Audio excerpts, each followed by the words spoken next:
welcome. I'm Manisha Tank, and it's my great honor to be with you here today. Thank you for joining us in this online environment. I think we're all getting used to that, aren't we?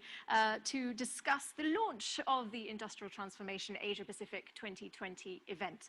So, of course, a lot has been happening, and you were just getting a feel for and a reminder of what's been happening in our little introductory video there. But we need to talk about a lot of changes that we've had to make this year. In particular, behind the scenes, over the last few months, we've had all of our event organizers, along with our partners, get together and make some huge plans to make sure that this event comes to life. And we're going to be hearing a lot more about that. The event format has morphed, that's probably the best word for it, into something very new, something brand new. And you're going to hear more about what that involves, what that entails, the changes all of our audiences can look forward to. And welcome, by the way, to all of our audiences joining us right now.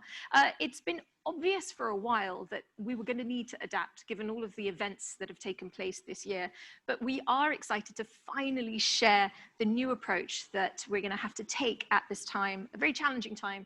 And luckily we have friends, we have supporters, the public sector, for example, and industries across our region, all of us getting together, partnering to come up with something brand new and exciting. So we've got a packed 1 hour ahead of us, so you don't want to listen to me talk the whole time. And we're going to begin this with a fireside chat. And we'll look at some of the key event partners.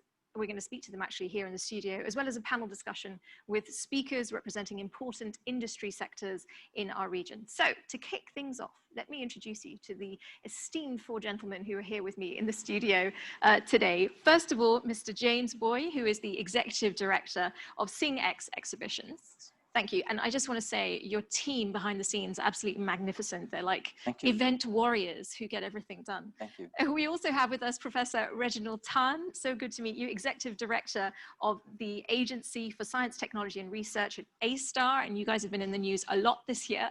Very nice to see you, Professor. Happy to be here. We also have Mr. Tommy Leong. He's Zone President of East Asia and Japan at Schneider Electric. I'm sure another very busy year for you as well. Definitely. We will hear more about that. And we also have Dr. Tim Filippi. Very nice to meet you. You're Executive Director and member of the board, I'll take a big deep breath, of the Singaporean Chairman Chamber of Commerce of Industry and Commerce, or SGC. You wear many hats, I'm sure. Good afternoon, yes. Good to see you.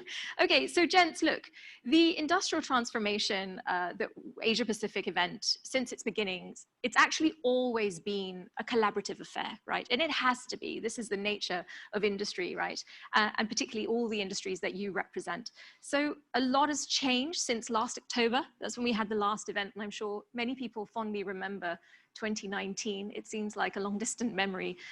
So much has changed, and we've been impacted hugely because of the global situation. But I want to get very quickly into talking about how this event has changed, what we can look forward to. Gents, sit tight because I'm going to go to James first of all for this. Just outline for us how things are going to be different. Yeah, you know, Manisha, this is the third year that we are hosting ITEM. For the past two editions, we never have a tagline. We never have a theme. And last year, after the second edition, we decided, hey, you know, we need a theme so that people can resonate with what we are trying to do and what we're trying to drive in the messaging.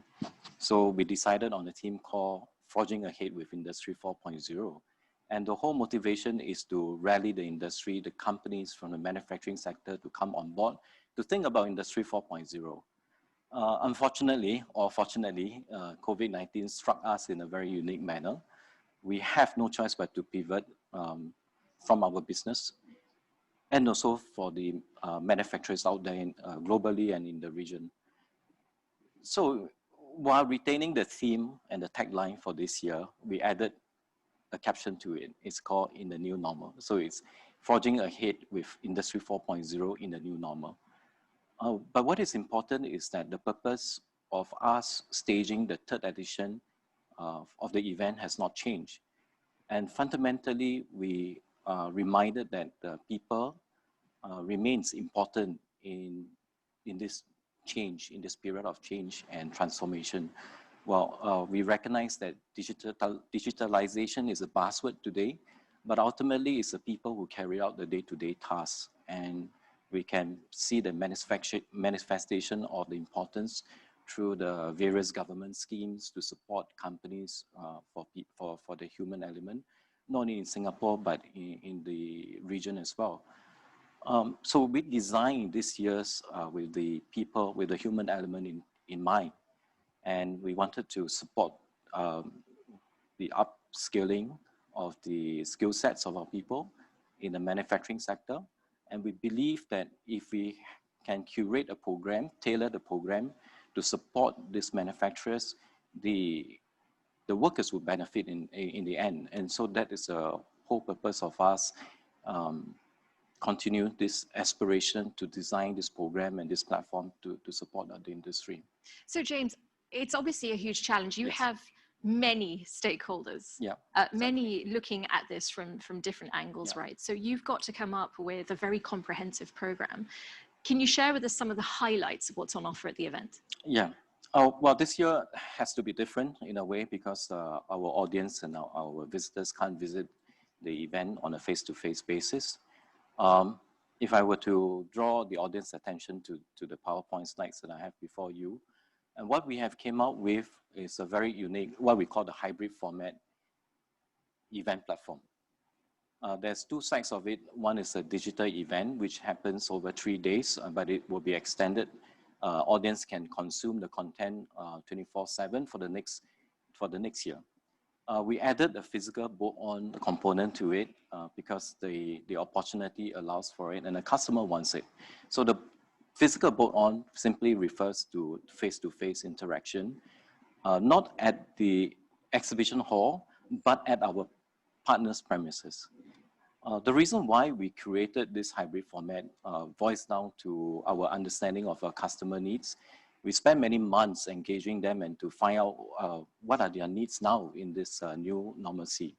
So there are a couple of things that they have told us and which led us to believe that a digital event alone will not be enough to serve their needs. There has to be interactions, there has to be engagements that will serve these needs. And so that's the reason why we created this hybrid format. Now, what goes inside the hybrid format is the question. So in designing this hybrid event, the digital platform takes the center stage. And what I mean is that all the needs that our audience still require are designed and manifested through various components in the digital platform. If I refer you here, we follow a very simple example from Netflix or YouTube. Once a user sign up through the platform, we will be able to analyze and study what is the interest groups, what are the specific needs of the person. And when they log on into the system, come on board during the event, we will be able to push out the relevant recommendations in terms of content, in terms of network, in terms of solutions our partners are providing to those users. So in other words, every user who comes on board the event this year will have a very unique personalized page where they entered into. And this is just the first touch point. There will be added components such as the exhibition on demand, as well as the conference on demand to enable them to do business online as well. The other component that we are very mindful is the learning journey, because we understand that the manufacturers in this part of the world still need to be guided to understand what is Industry 4.0 and how it can benefit them. So we continue this learning journey that we have organized for the past 2 editions, and we bring it into the virtual space for this edition. So it supports the learning, as I mentioned, for the companies and the workers to understand how it all comes together. Now, the other important component is the conference on demand, where we work with various partners to piece out important content pieces that suits either the functional areas of the businesses, for example, additive manufacturing or future manufacturing summit, and all these programs are customized for different persona of the audience.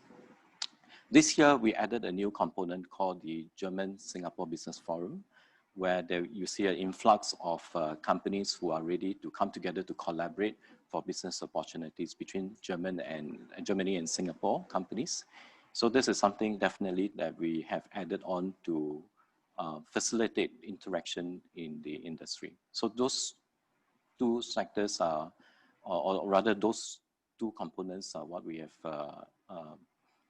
put together to serve the needs of our customers. There's a component that I have not touched on, which is the physical bolt-on. And this is really to bring our partners together and enable them to showcase their innovation center, their solutions to the audience who are able to participate on a face-to-face level. And we broadcast this to the wider audience from the region. So whatever the local audience can see at the innovation center or the premise that our partners are staging, the same content will be consumed by our audience from Asia Pacific. Okay, well, it sounds very exciting, and it has lots of different layers to it, doesn't That's right. it? So there's a high degree of complexity there. To replace that feeling of being at a live event, you've really had to kick this up a notch, haven't you? Yeah, that's right. I think the important aspect is that where is our starting point? Our philosophy from day one is very simple. We do not want to create a digital twin, i.e., whatever that we used to create in the physical space and we bring it into the virtual space. That will not work if we have understood our customers correctly and what they are going through now and in the future. We have no choice but to curate platform and content that goes into the platform that will resonate to what they want, you see. So I give you an example that we, in the course of the months, we have been speaking to many of our south side and buy side customers. And some of the south side customers have told us, you know, James, we can't do business, we can't travel down, but there's still a need because of the economic situation between China and US. I have to shift my supply chain to another market, but I can't travel. How can we help them to facilitate new needs and new outreach channels to enable that? So those needs are very simple, but yet not so simple to deliver. And this can only be done through a tailored program that we have to put together. And we can't put an empty program together. We have to bring in the ecosystem into this platform. So we have friends from the industry, the trade association, the trade embassies, captains from the industry to this platform to contribute their part. And the whole belief is that if we do this right, with the same passion, with the same belief, we will value add to the industry that we serve. Yeah, actually what you're saying is a big reminder of some of the big themes that will probably come up this year, you know, the US-China spat, exactly. And then supply chain disruption, some of the things that might be keeping business leaders up at night. Absolutely. I want to turn now, though, to you, Professor Reginald Tan. I've been covering businesses here in Singapore and ASEAN now for the last 5 years, and I've been in Asia for the last 10 years. What has struck me so much is this wonderful SME culture. But that is something that I think we should zone in on because they've had it doubly hard. What can we say about the current challenges and what could help SMEs get through this time? Thank you, Manisha. In today's news, the strategic market survey results show that a large majority of companies do agree and feel that there is a need to innovate and change. As for many SMEs, I think maybe it's not a question of why, but how to do it. And this is where A*STAR can come in. We have a suite of technologies geared towards future of manufacturing, towards Industry 4.0. And we can advise and collaborate with companies in their journey of technology adoption. So at ITAP 2020, we would like to showcase how to integrate different technologies, such as digital tech, smart data, robotics and automation, and things like additive manufacturing, as well as innovative product design and engineering for SMEs and companies to grow their business opportunities and their markets.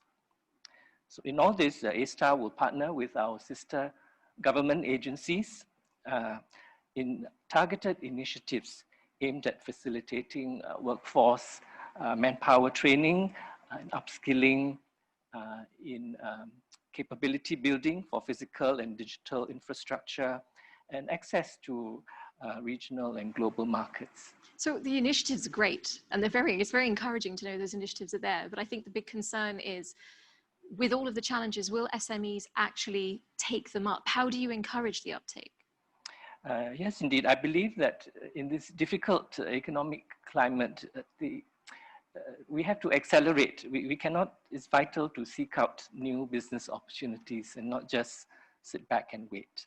The virtual online platform at ITEP 2020 that James spoke about can offer unique ways of connecting up suppliers with producers and with sellers and then users. So at our A-Star and whole of government booth, we want to welcome all companies, small, medium, and big. We will talk tech, we will showcase innovation opportunities, and we will do the matchmaking of meaningful connections for you. See you there. Yeah, it's great. I mean, there are lots of solutions out there. It's just a question of making those connections. Okay, well, we've talked about SMEs. So that lovely juncture gives me a chance to segue to you, Tommy, because we can talk about multinational companies. We can talk about the bigger entities as well, because we talk about challenges in the world, don't we? And how important it is to be agile and the ability to move. And sometimes larger companies can be like juggernauts. You've got to move them to a different road or a different pathway, and it can be very challenging. So let's talk about the theme for the event, of course, the ITAP event, Forging Ahead with Industry 4.0 in the New Normal. Why don't we talk a little bit more about this new normal and whether there are actually emerging opportunities here? Yeah, I think whether you talk about big companies or small companies, I think what the crisis has done is create a greater demand for resilience. And when we talk about resilience, it applies to both industries affected negatively and industries affected positively by the crisis. Because for those industries, I'll give an example, oil and gas, for example, hotels, for example, airports. These are negatively impacted by the crisis. And resilience in the context really means about driving greater efficiency, driving cost reduction. But if you talk about industries that have been positively impacted, example, healthcare, example, data centers, example, anything to do with cloud computing, right? The demand for these services have accelerated. In their case, resilience means also efficiency, but at the same time about how to expand capacity even faster and how to accelerate, which requires greater agility. And we truly believe that whether you're talking about the positive or the negative, when you talk about resilience, it's really about digitization that can really help drive the resilience. How can digitization drive resilience? Example, you are able to connect your endpoints on the factory floor or the shop floor to the cloud, which enables remote monitoring, allows remote management, allows remote optimization, and predictive and preventive optimization and maintenance. If you talk about process efficiency, you talk about energy efficiency, digitization enables you to integrate the two into one system and through a dashboard manage your enterprise. Digitization helps you to manage the entire life cycle of the assets through the digital twin, all the way from the design to the build to the operations and the maintenance. And digitization also allows you, when you want it at the enterprise level, to integrate all your remote sites together into a unified operation center in order for you to manage your enterprise. So digitization and Industry 4.0 can do all these things for you, which helps to drive greater resilience. Okay, so they can do all of these things for you and there can be greater resilience, but then let's bring it back to the event for a moment and just explain to us where events like ITAP come into play in this. Correct, because whether it's done offline or online, in person or virtually, the important thing about this sort of events is that, number one, it allows us to come together to really discuss the issues, but even more importantly, discuss the opportunities. Number two, it enables a forum whereby we can share and transfer knowledge to one another so that we all become stronger together. And lastly, it gives us a chance for companies like Schneider Electric to meet customers and to really hear from them what they need and what they want in order to help them survive better through this crisis so that we can adapt our solutions accordingly as well. Okay, so to everyone who said that trade events and exhibitions would be off, they were wrong. We've already proven them wrong since the beginning of this pandemic. And you're clearly outlining how we need these events more than ever. Yeah. With that, let me turn to you, Dr. Felipe. Let's talk about the current challenges and how they apply to trade and manufacturing ties between Singapore and Germany. We've already had, James allude to the fact that there's a wonderful partnership there. What's been the impact of the current challenges, and how do you see things changing from here? Yeah, let me start. So Singapore and Germany, both countries are very good partners in trade. So we had the first companies from Germany here more than 100 years ago, and the number of companies grew and grew over the years. And what's similar in both countries, in Germany and in Singapore, is the large manufacturing base. So here in Singapore, it's about 20%, but the manufacturing sector contributes to the GDP. In Germany, it's about the same, 22, 23%. So this is a very important sector. And both countries face the same challenges to enhance productivity. And for this, and this is why we are here at the ITEP, it's all about Industry 4.0. And Industry 4.0 means digitalization in the manufacturing sector, means communicating machinery, means communicating factories, smart factories. And there, of course, are also the challenges in both countries. Industry 4.0 costs money, so you have to make the right investment decisions. And you also need a qualified staff. When it comes to qualifications, for example, we as a chamber here in Singapore, we work together with SkillsFuture and Singapore Polytechnic and Bosch to do an Industry 4.0 training on the job. When it comes to investment decisions, I think it needs places like the ITEP, where people can inform themselves, where we have a platform to communicate with others, where they can look for new solutions. And this is important as a basis to do the right decisions afterwards. And I'm very much convinced digitalization in the manufacturing sector will come, has to come, and only with this so-called Industry 4.0, that companies, be it in Germany, be it in Singapore, be it in other countries, can stay competitive. Yeah, we keep hearing this, don't we, that 5 years of what we expected in terms of digitalization has happened in the space of something like 6 months. We hear this all the time. We've got some time to just go through a few extra questions. Our audience has questions, and I encourage our audience to send in their questions as well. I want to ask, well, thank you for answering, first of all of those, my perspectives. But in terms of some of the follow-ups, how about we talk about the importance of adopting a new normal in the manufacturing sector in the Asia Pacific, and how manufacturers can do that? Because I'm sure that that comes with a huge number of challenges, particularly when it comes to, just having the financing available. I'm quite curious, what have you been hearing from partners about this? Well, this whole engagement with our customers started in 2018. When we were planning for the first edition. What we quickly understood is that there was already existing uneven pace of adoption of Industry 4.0, or even understanding what Industry 4.0 is all about. In the course of running the events after two editions, it is not unusual to note that actually about 35% of those customers that we have engaged from the buy side, manufacturing companies are more keen to understand what 4.0 is all about, and they are more keen to engage solution providers like Schneider into what Batam Smart Factory is all about. So definitely there are companies who are keen, who feel that they are ready to take the next step.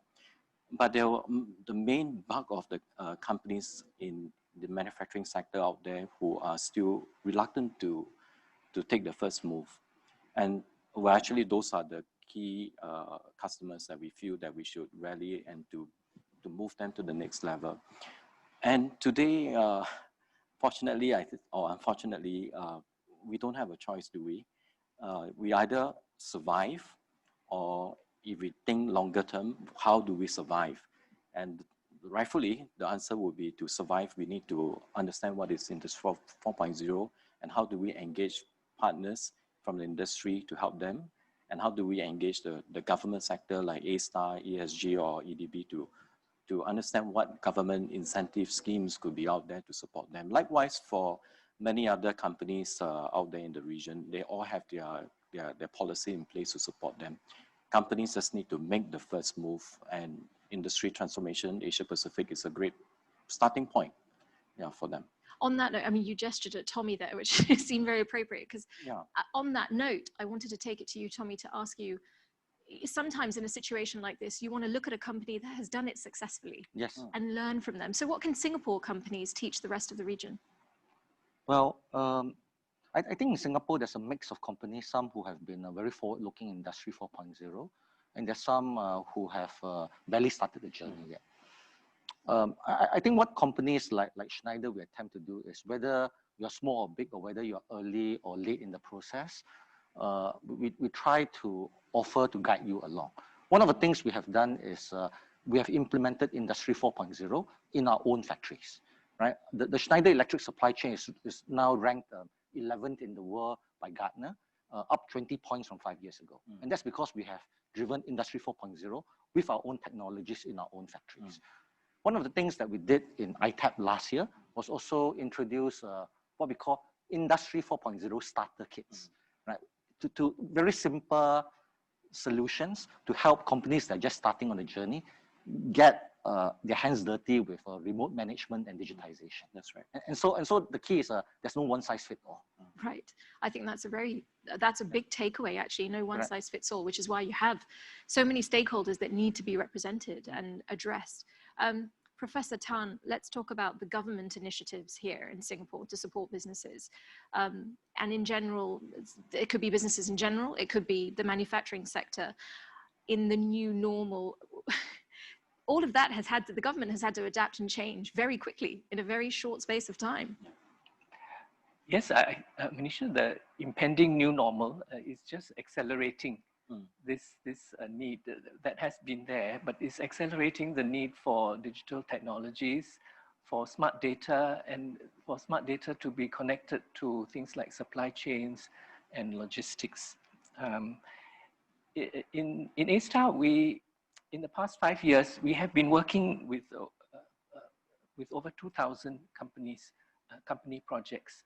And Manisha, you'll be happy to know that 84% of these were with SMEs. So the journey for many had begun, but I think there are many more that we should be helping at this time, especially.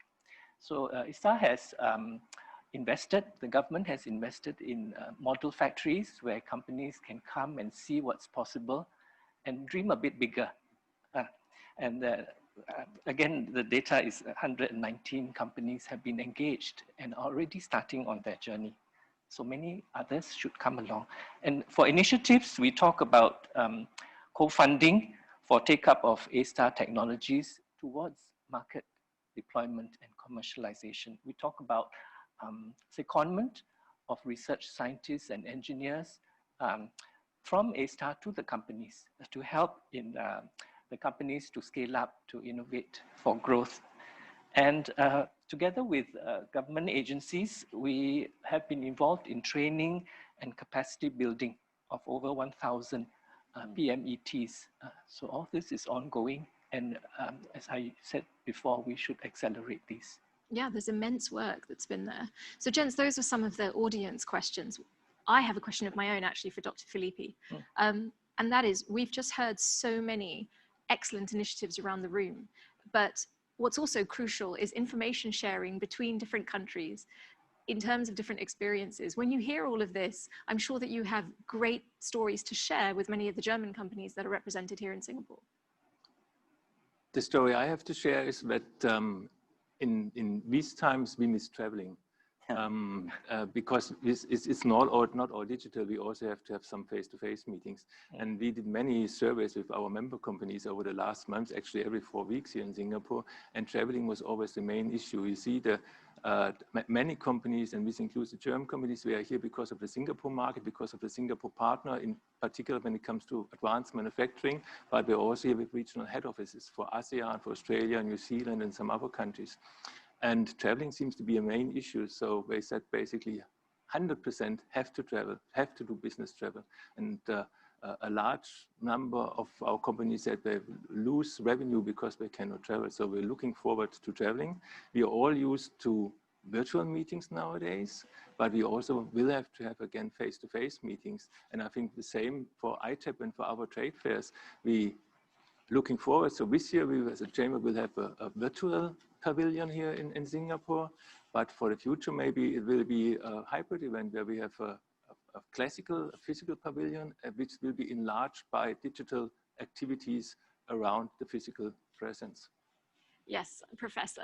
That's what Tim was saying. So A*STAR is working on this. Right. We are working on solutions for safe opening up, safe travel, especially, he says. So it won't be too long before we have good tech solutions, how to travel around the region and even internationally. I have to say that's very reassuring. Thank you for sharing that with all of us. Just to wrap up, we just have a couple of minutes left. James, I want to, if you could, just pull everything full circle. At the beginning, you started off talking about the event and the kind of exciting things that we have on offer. Having heard all of the opinions here today, and also this idea that, you know, in the future, we will have these hybrid events, and we've already alluded to that for this year. I actually think it's the future of events, and particularly for ITAP, is really very exciting. Yeah, indeed. I think we have put in a lot of effort to engage our customers in Singapore and beyond. And I must say that the team has worked very hard to engage the industry partners as well. And what you have here in a month's time, on the 20th of October to the 22nd of October, it is not just a 3 days events engagement with our partners on board, but it's a continuous engagement, a journey that we put in place. And why I say that, because while we recognize that companies require small bite-sized solutions, and we cater for them at the virtual and the physical board-on events, the key question is, how do we continue this engagement? And as I started on saying, community is an important aspect of it. What does it mean by community? To us, it means that we continue to generate the interest via these community groups, where they look at what are the industry challenges, what are the industry needs, and find opportunities where we can put collaborators, solutions providers together, and to solve those gaps and challenges. And that is what it's all about. And that's why we're putting our heart and soul to bring this event to life. What a great way to wrap it up. James, thank you. Gents, that's all we have time for, I'm afraid. Yeah. Thank you all. James, Professor Tan, Tommy, very nice to meet you. And Dr. Felipe, thank you, all of you, for that. Now, we are going to transition now into a panel discussion, so stay right with us. We're going to be speaking to our representatives that are covering important industry sectors in the region. But before we do, let's take a look at some of the highlights that we can expect in October. I've heard many people say that Industry 4.0 is coming. On the contrary, Industry 4.0 is here. It's really important to awaken the knowledge and the realization of people, not just, technology changes, but even the training and change management that has to come with Industry 4.0.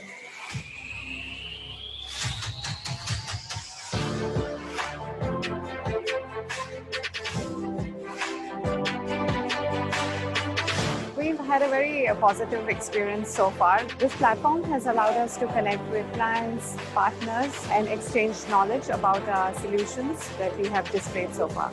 ICAP gives us the opportunity to meet customers, to meet potential customers, and to network with other leaders of the industry and set up a new network.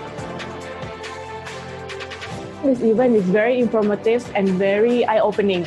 I'm in manufacturing and I need to find some ways to make my manufacturing even more effective. I believe that the ITAP event is one of the driving force for the Industry 4.0, and I believe any companies of any size, big or small, or any SMEs, companies also can adopt any technologies over here. There's a lot of improvements in the show. The quality of the content has been very good and covers, I think, a very broad scope. This 4.0 technology is accelerating by the day. So if you don't come to these kind of events regularly enough, you're going to lose touch with what's actually happening on the ground.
I've heard many people say that Industry 4.0 is coming. On the contrary, Industry 4.0 is here. It's really important to awaken the knowledge and the realization of people, not just technology changes, but even the training and change management that has to come with Industry 4.0.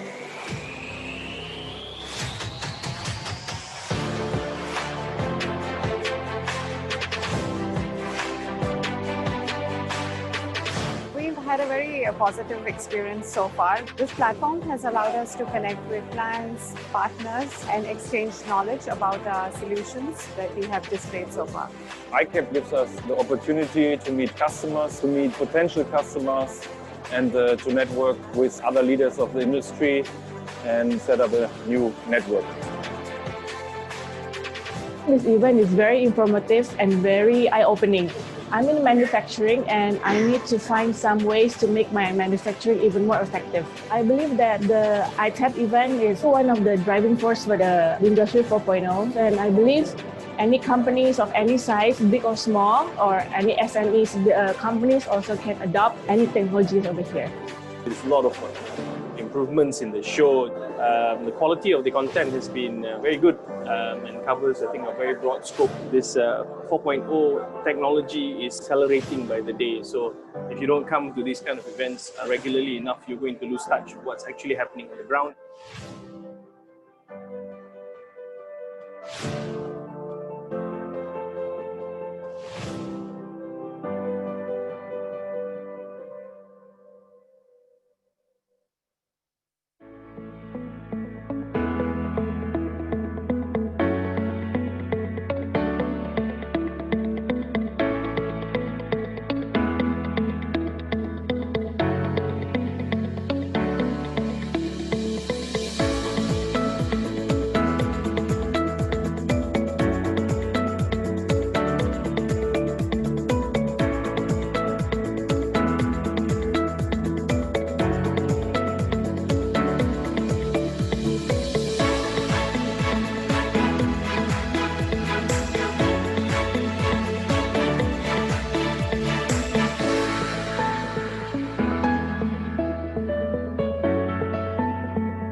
Welcome back, everyone. I'm so glad that you got a chance to feel a little bit of what you might expect in October.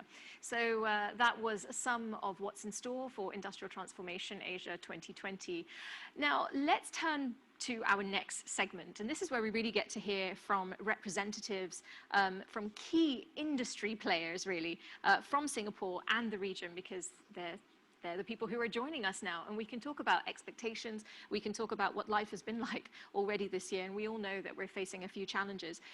This is a bit of a hybrid moment because we have one guest in the studio and a couple of our guests who are online. But before I introduce them, I want to remind all of our audience out there, you can send us your questions. So that, if you do want to send in anything or your opinions or whatever, your feedback, please do so. We really do invite your engagement.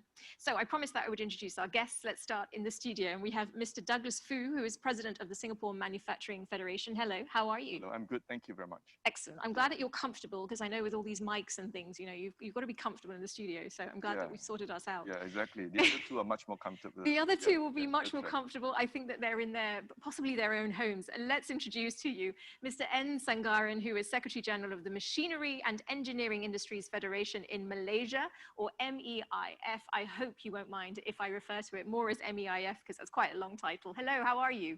Hi, thank you, Manisha. Good afternoon to you. Thanks so much. We also have Mr. Adi Lukman, who is chairman of the Indonesian Food and Beverage Association. And in fact, the acronym is quite long. It's GAPMMI. How are you today? Thanks for joining us. Hi, Manisha. Good afternoon, everybody.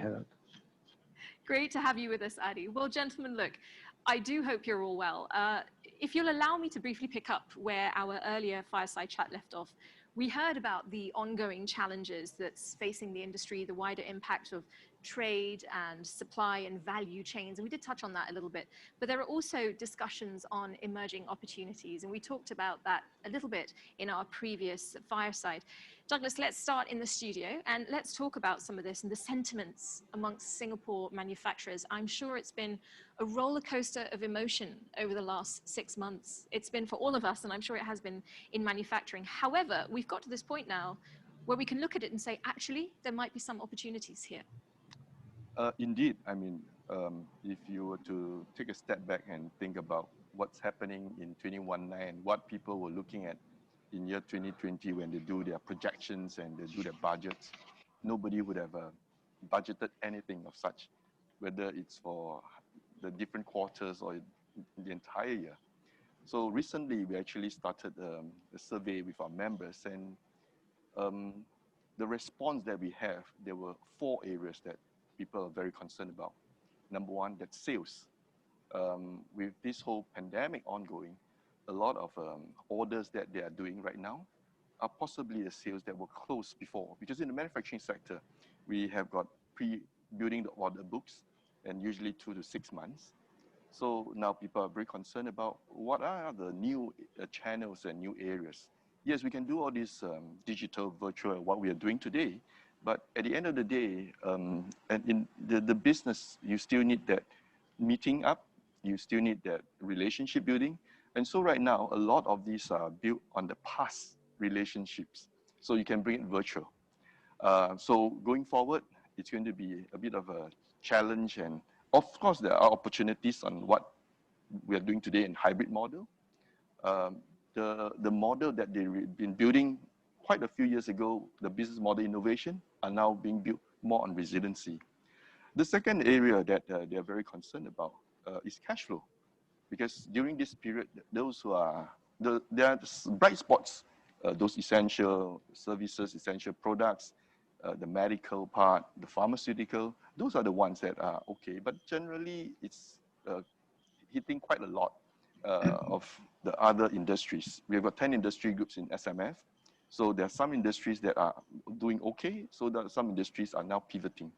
So we have got quite a few of our members who are very concerned about that. The other two are actually quite the same throughout all the other enterprises. Is basically rental and, of course, the salary for the workforce. So I think at the end of the day, through this whole experience while we are going through, there are indeed bright spots of people moving onto the digital industrial 4.0 much faster than required to, because last time they'll ask, what's the business case for doing that?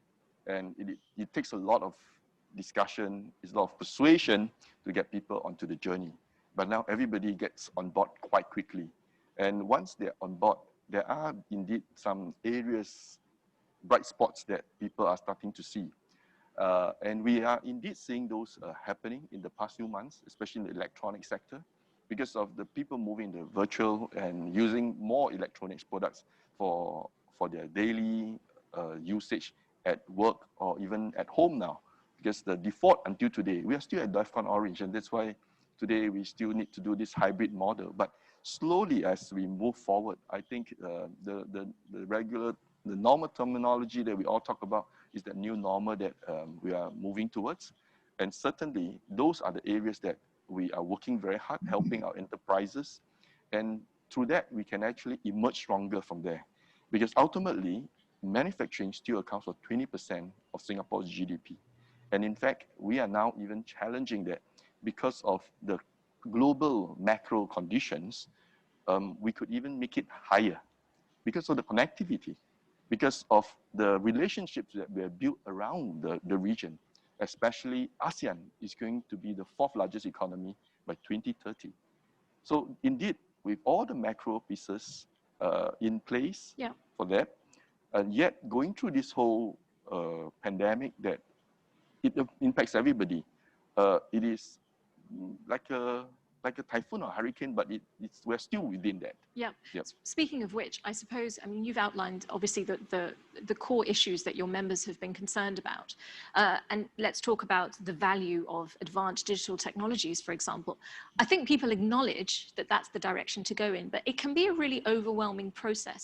How do I embrace this technology? How do I apply this technology? How do I pay for this technology? Yeah. I suppose that's where events like ITAP actually come in, because Absolutely. it puts you in that ecosystem where you can share knowledge. That's right. In fact, I think in May, we worked very closely with ITAP with a seminar on overcoming this and using the technology of learning. So actually, at the end of the day, the enterprises have to take on that very open mind of learning on new business model, evolving that new business model to be innovative and resilient. And through that, ITAP is a very good platform for them to collaborate with other like-minded think tanks and other like-minded people who are also going through the same thing. And at the same time, there are solution providers that are able to bring them on board. And today, there are many things that's going on as software as a service. And sometimes the cost may not be as scary as what some people think going on this journey, the Industrial 4.0 to be. And indeed, I think through the last few ITAP shows, we are seeing more and more people embarking on that. In SMF, we've got a digital project management program. Before this whole incident in 2020, we had got some slow take-up. But since what has happened from the beginning of the year, it has gone up 10 times. Wow. Within the last 8 months. Right. Yeah, so you could see that this has actually created an opportunity. Some people say don't waste a good crisis. And this is indeed something that SMF is trying to do. So we are trying to make the whole manufacturing become something that people are all thinking about and really moving towards the whole future of manufacturing. Because through all these open communications and all these platforms, it is actually bringing even the younger people, the youth, on board on thinking about what is the future of manufacturing, especially in Singapore. Yeah, very important questions. And also, all of this is about furthering discussion, innovating, and coming up with something new. But it's experienced in different ways around the region. So Douglas, just sit tight, because now I want to turn to Mr. Sanggaran, who is online with us, because I understand that there are also initiatives in Malaysia to support the development of machinery and engineering, to support industries, to boost their competitiveness and integration into the global value chain. Perhaps you can tell us a little bit more about the M&E sector over there and how it supports other industries, and how it's being affected by the current challenges, Mr. Sanggaran. Actually, my federation, which is the MEI, Machinery Engineering Industries Federation, is a federation of engineering-related associations. So my members are mainly engineering associations. So we have about 8 association, engineering associations, which are our members, and probably indirectly the members total about 6,500 to 7,000 members. But what we do is something that we don't, what the associations don't do. What we do is we are the major link between the engineering, machinery and engineering industry and the government. So we will bring out all their issues and all that, since we have a bigger voice in the sense that we have, as I said, 7,000 members. And the machinery and equipment industry is quite huge, quite big, relatively big, not as big as the electronics industry in Malaysia, but we export at least about 42 billion ringgit worth of machinery and equipment every year. So there is a big industry here, manufacturing machinery and equipment, and of course the related ecosystem. What we found that is that when it comes to the adoption of Industry 4.0, of course, over the last two years, there have been many seminars and government initiatives, webinars, name it, webinars, and all the things that have been put forward by the government. What we feel is that this actually are accepted or adopted or received by the MNCs, the large local companies, and some of the larger medium-scale companies. When you come to the SMEs, somehow or other it doesn't reach them. And as Douglas pointed out just now, what's a business sense? What's a business case? That is what is their reasoning for not adopting it? So what happens is that even though we have initiatives, the government has come out with many initiatives, grants, incentives. These are all pull factors trying to get them to come and adopt Industry 4.0. But there is no push factor. As I said, the push factor is not there until, unfortunately, COVID-19 crisis comes about. And then suddenly there is a major push factor, pushing them to find out, okay, now what do we do? How are we going to adopt this? You know, because now there's no other way but to go through the cyberspace. And now they are approaching the Federation.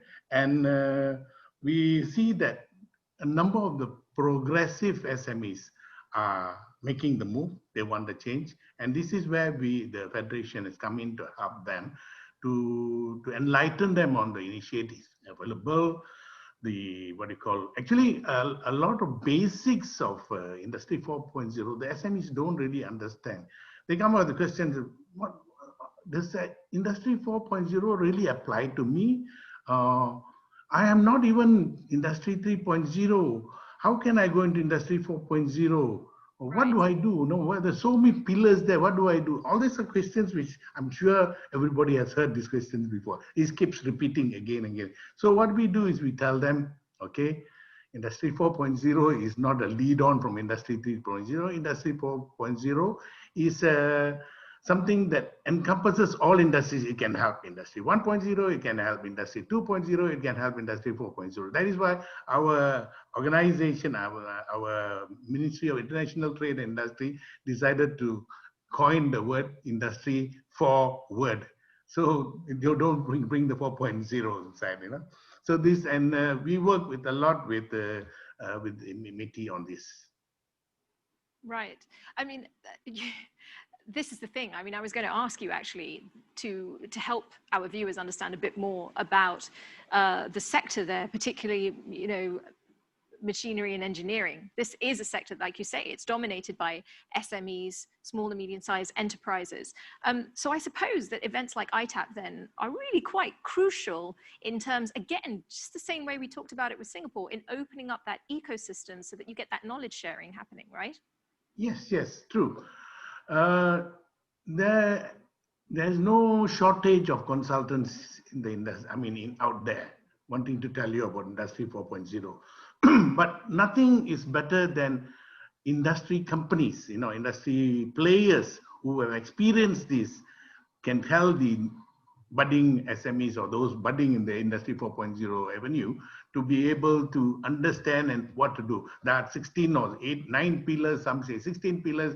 Do we need to do all that? No, there are only about 2 or 3 pillars or 4 pillars which you start with. So these are the things that we tell them. And we work with MIDA, which is the Malaysian Investment Development Authority. We work with the MATRADE, which is the Malaysian Export Trade Organization. And these are the agencies under MITI. And currently, one of the projects that MEIF has undertaken is to work with the Malaysia Productivity Corporation. Now, Industry 4.0, we break it down into a few words, is enhancing productivity. That's the main theme of Industry 4.0, is to enhance productivity. So we work with the Malaysia Productivity Corporation, and we provide them with a number of initiatives. One of the initiatives that we work with the MPC, which is the Malaysia Productive Corporation, is the virtual advisory clinic. As I said, the mass media, the macro awareness programs doesn't really filter down to the SME. So we want to work on the micro level. That means we work one-to-one. So we get our members to come to us. We have selected a number of industry experts who are willing to help us. And we have what we call, we launched this in 2 months ago, which is the virtual advisory clinic, where we give them a one-to-one online help on what they need, what do they want to do, how, whether it's Industry 4.0, how to improve competitiveness. We work with them, we get them. There's nothing much you can do in 1 hour, but at least we'll show them the direction. And we won't tell them that, you know, the best way is to go and see companies which have instituted Industry 4.0. And another platform is the ITEP platform, which also has, I'm sure in its examples of how you can incorporate from the lowest level to the highest level, you can incorporate Industry 4.0. So these are the things that we tell the companies.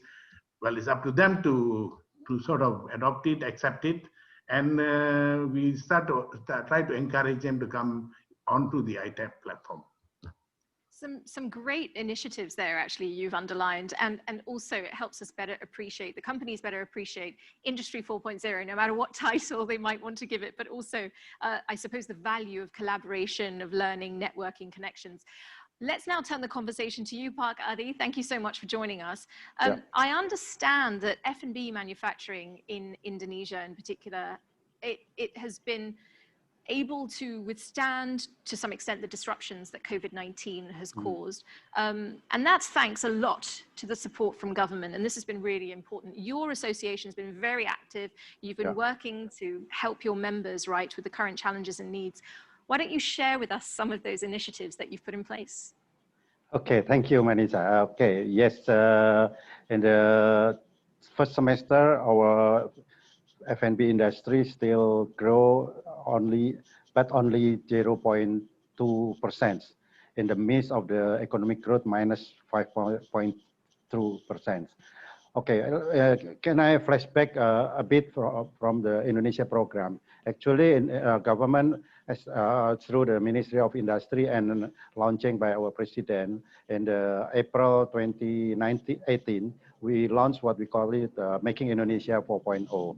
That is the implementations Industry 4.0 and how to accelerate, because we understand that we need to improve our industry to make it more competitive in the global markets. And at that time, governments decide 5 sectors priority. One of them is F&B industry. And Indonesia has a vision to 2045, which is the Indonesia 100 years. We have a program that to make Indonesia GDP per capita become $23,000. Currently, our GDP per capita only 4,000. So we need Making Indonesia 4.0 to be implemented in all sectors in industry to get our target. And this is the actual program. Unfortunately, after COVID-19, everything's changed. Including today, we have a meeting hybrids. It is the innovation. I think is a new opportunity. We can meet each other. And actually, also in 2020, Indonesia become a country partner in Hannover Messe exhibitions in last April. Unfortunately, everything changed, and we will move to the next Hannover Messe 2021. So yes, food F&B industry still has some category products still growing, like milk industry, spices, flour, instant food, frozen food, and also some nutritional and functional food still growing very well. But some category like beverages, drink, this not as good as the other foods. But in general, still okay. We still can operate our industry, and we have to prepare with the implementation to physical health protocol, a very tight health protocol we implement, and we already prepare everything to make our industry still running. And we believe our government give some support. For example, government support for the workers, incentive for our SMEs industry. Also, government support the capitals, and also for the medium big companies as well. Government prepared the capital as well, and several programs to make our industry survive. But I believe in the next semester and the second semester, we can grow better compared to the first semester, because with the several program of the governments to improve our buying power in the community, with the several program from the governments. And then and based on the data, our export to the global still growing. The first semester, we can export F&B product is around 13.6 billion US dollar, compared to last year only 12.5 billion US dollar, still growing. Right. Okay. So you've managed to hold on to those to some decent numbers still. And I suppose the most heartening thing is there, I mean, this is an industry that affects millions of people in Indonesia. So the fact that you've managed to keep things going is so reassuring. Let's talk, though, about a cross-border partnership, a collaboration, let's say, with Enterprise Singapore. This is to exchange knowledge, promote cross-border collaboration. Again, that is another very encouraging piece of news. Perhaps you want to share a bit more about that with us.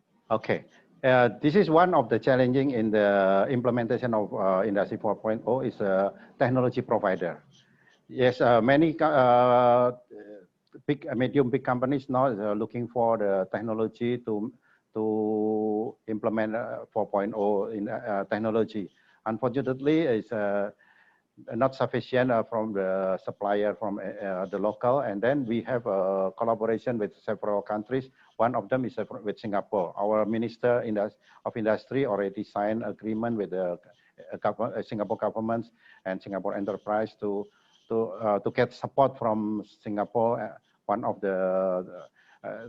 them is to support the technology and implementing 4.0. And also we make a collaboration with several companies. One of them is Schneider. We make a lighting house. We make a training. And now we also prepare what we call it the Indonesian Industry Readiness Index. Right. 4.0. Right.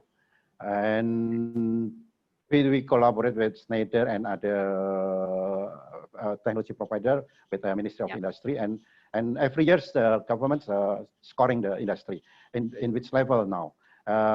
Last year our F&B industry already in the level 2.47 from the top scoring is at 4.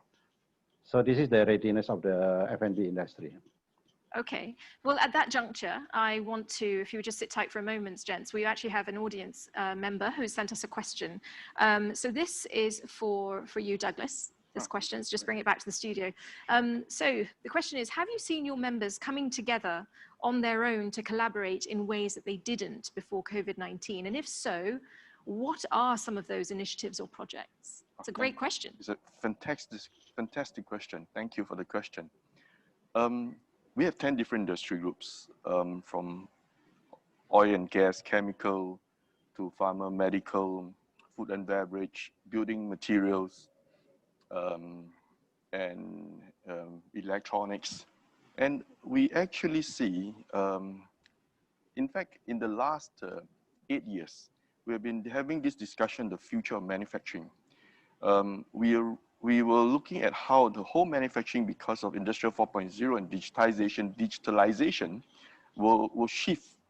And we were not intending to go and redefine it, because it's a co-creation of this new future of manufacturing with everybody else, together with all ASEAN's brothers and sisters. And first, we need to get our industry to cross-learn and cross-collaborate.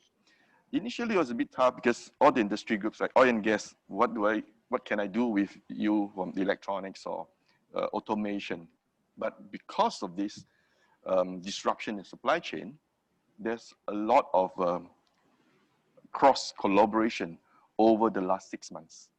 In fact, some of the things that many a times in Singapore, the mentality enterprises in Singapore thinking that I can get a better pricing of the certain components somewhere else.